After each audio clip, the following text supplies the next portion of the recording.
राज्य में सत्ता परिवर्तन के बाद पुलिस प्रशासन एक्शन मोड में आ गया है। जमीन और संपत्तियों की धोखाधड़ी के गंभीर आरोपों में आखिरकार प्रभावशाली टीएमसी नेता और Malda hotel and restaurant association के सचिव कृष्णेंदु चौधरी को गिरफ्तार कर लिया गया। पीड़िता का आरोप है कि टीएमसी शासनकाल के दौरान बार बार शिकायत करने के बावजूद उन्हें न्याय नहीं मिला था। हालांकि नई सरकार बनते ही पुलिस की इस कड़ी कार्यवाही से शिकायतकर्ता बुजुर्ग महिला मनिका चक्रवर्ती और उनका परिवार बेहद राहत महसूस कर रहा है। पुलिस सूत्रों के अनुसार कृष्णेंदु चौधरी के खिलाफ उनकी रिश्तेदार मनिका चक्रवर्ती ने करोड़ों रुपए की संपत्ति धोखाधड़ी की शिकायत दर्ज कराई है।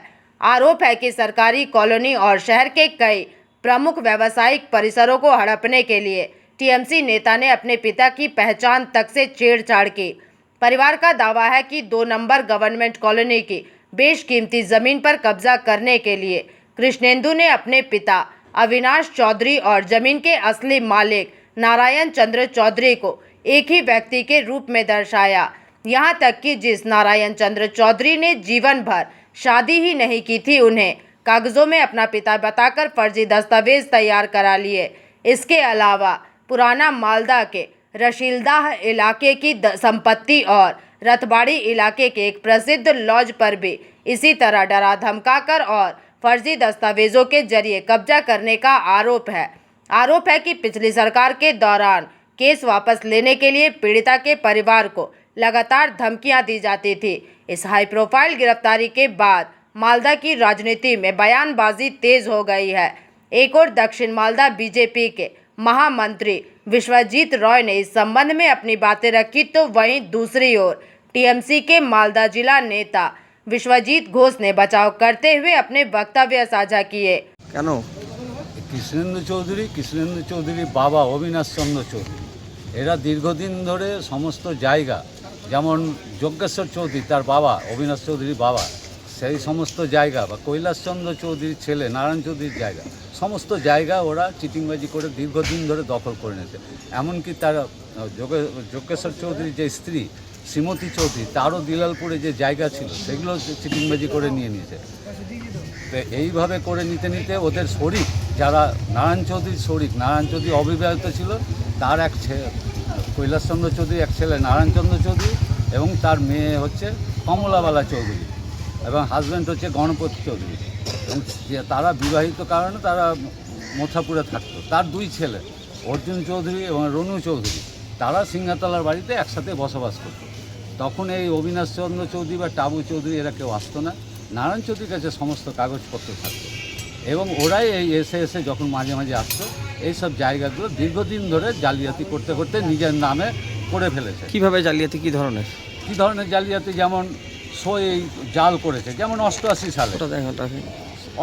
সালে 3 নম্বর 1 নম্বর কলোনি, মানে 3 নম্বর কলোনি ছেড়ে দিন, আপনি এমনি বলুন না। হ্যাঁ, ওখানে আমাদের একটা জায়গা ছিল আমার বাবা অভিমন্যু চৌধুরীর নামে, 6 কাঠা যায়, 3 কাঠা 9 ছকার জায়গা।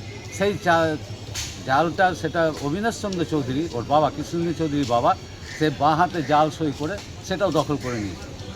এইভাবে দীর্ঘদিন করে প্রতারণা করেছে এবং এরা শরিকরা যখন বাড়িতে ঢুকেছে তাদের উপর অত্যাচার হয়েছে, প্রেশার পড়েছে।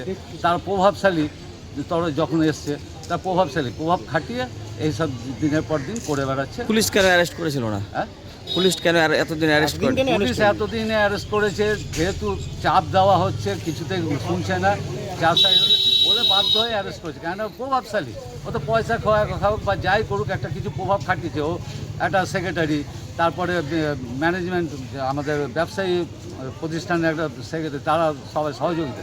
কোনো রাজনৈতিক দলের সাথে যুক্ত ছিলেন না? রাজনীতি উনি পাড়াতে কারোর সঙ্গে মিশতেন না। ওনার একমাত্র ছিল বাড়ি আর হোটেল হলিডে ইন, এই জায়গাতেই যাওয়া আসা করতো। এমনকি হলিডে ইন হোটেল, যে হোটেলে একটা ইলেকট্রিক মিটার আছে, সেই মিটারটাকেও 16 সালে একটা কেস হয়েছিল। সেই কেসে ও ওখানে সুভা বলছে, ওটা লেট সুবলচন্দ্র চৌধুরী হবে, উনি হচ্ছেন আমার ছোটো কাকা, তাকে বাবা বানিয়েছে। মানে নারায়ণ চৌধুরীকে কোথাও রসুলদাহ, মানে আমাদের কোর্ট স্টেশনে একটা জায়গা আছে নারায়ণ চৌধুরীর নামে, তাকে নারায়ণ চৌধুরীকে বানিয়েছে যে আমার বাবা বলে জায়গাটা বিক্রি করেছে। ওই একমাত্র ওয়ারিস। আদতে নারায়ণ চৌধুরী তো বিয়েই হয়নি, তাহলে ও হচ্ছে কি করে পুলিশ কবে ধরলো? হ্যাঁ, কবে ধরেছে? পুলিশ কালকে রাত্রে ওকে অ্যারেস্ট করেছে। কি চাইছেন? আমরা চাইছি এর একটা সঠিক বিচার হোক এবং ওয়ারিশগঞ্জ যাতে সেই বিচারটা পায় এবং জায়গা ফেরত পায় তার একটা ব্যবস্থা। আপনার নাম? আমার নাম হচ্ছে অরুণ চৌধুরী, আমার বাবার নাম হচ্ছে অভিমন্যু চৌধুরী।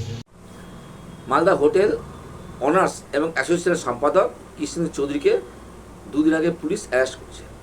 তাদের পরিবারের অভিযোগ, তিনি পরিবারের জমি জায়গা ডুপ্লিকেট কাগজ বানিয়ে বাড়িঘর এগুলো দখল করেছে। এই অভিযোগের ভিত্তিতে তাকে পুলিশ ধরেছে।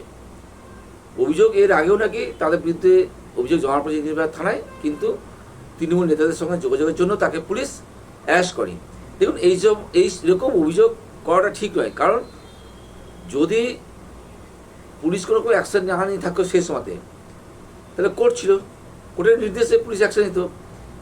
বর্তমানে তাকে যখন অ্যারেস্ট করেছে এবং বিগত দিনেও যদি অভিযোগ যদি পুলিশ কোনো অ্যাকশন না নিয়ে থাকে, সেটাও তদন্ত করার আবেদন জানাই। আমরা জানাই পুলিশ তদন্ত করুক, নিরপেক্ষ তদন্ত করুক, তখনও কেন অ্যাকশন নেয়নি। আর এখনও যদি তিনি কোনো অন্যায় করে থাকেন, তাহলে পুলিশ তদন্ত প্রক্রিয়ার মাধ্যমে সাজা দেওয়ার ব্যবস্থা করবে এবং তাদের জমি জায়গা ফিরে দেওয়ার ব্যবস্থা করবে। এটা নিয়ে রাজনীতি করার কোনো দরকার নেই, কারণ তৃণমূল কংগ্রেস কখনো কাউকে বলেনি যে কারোর বিরুদ্ধে অভিযোগ থাকলে অভিযোগ নেবেন না বা তৃণমূল কংগ্রেস করলে কোনো অ্যাকশন নেবেন না। আমাদের কাছে প্রচুর উদাহরণ রয়েছে, তৃণমূল কংগ্রেসের আমলে প্রচুর অ্যাকশন হয়েছে, প্রচুর অভিযোগ ভিত্তিতে তদন্ত হয়েছে, আইন প্রকার ব্যবস্থা নেওয়া হয়েছে।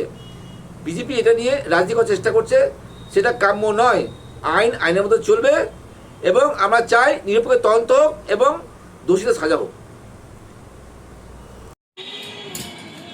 মালদার হোটেল অনার্স অ্যাসোসিয়েশনের সম্পাদক কৃষ্ণেন্দু চৌধুরী ইতিমধ্যে অ্যারেস্ট হয়েছে। আমরা ভারতীয় জনতা পার্টি বলতে চাই, যেহেতু একটা ব্যবসায়ী সংগঠনে উনি উচ্চপদস্থ একটা জায়গায় ছিলেন, সেখান থেকে কখনোই এটা কাম্য নয়। কারণ কোনো সংগঠনে যদি রিপ্রেজেন্ট করেন, ওনাদেরকে ভাবমূর্তি স্বচ্ছ রাখার জন্য অনেক প্রয়াস করতে হয়। সেখান থেকে ওনার উচিত ছিল যে এই সব থেকে দূরে থাকা। সার্বিকভাবে ভারতীয় জনতা পার্টি সরকারে আসার আগে এবং আমরা পরেও বলেছি যে বা যারা হোক যদি অন্যায় করে তাদেরকে তাদের আইনত ব্যবস্থা হবে তাদের। সার্বিকভাবে কৃষ্ণেন্দু চৌধুরীও অ্যারেস্ট হয়েছে, এটা বিচারাধীন বিষয়। উনি যদি নির্দোষ প্রমাণ করতে পারেন তাহলে উনি বেকসুর খালাস হবেন, আর নতুবা যদি দোষ করে থাকেন তাহলে আইনত ব্যবস্থা হবে। এটা ভারতীয় জনতা পার্টি সুশাসনের কথা বলেছিল। সার্বিকভাবে সুশাসন প্রতিষ্ঠার জন্য ভারতীয় জনতা পার্টি এবং পশ্চিমবঙ্গ সরকার সর্বদা কিন্তু প্রয়াস করে চলবে। বিশ্বজিৎ রায়, দক্ষিণ সাংগঠনিক জেলার সাবেক সভাপতি। फिलहाल पुलिस आरोपी नेता को हिरासत में लेकर गिरोह के अन्य संपर्कों और भूमाफिया कनेक्शन की जांच कर रही है। Bureau report, PVTV news.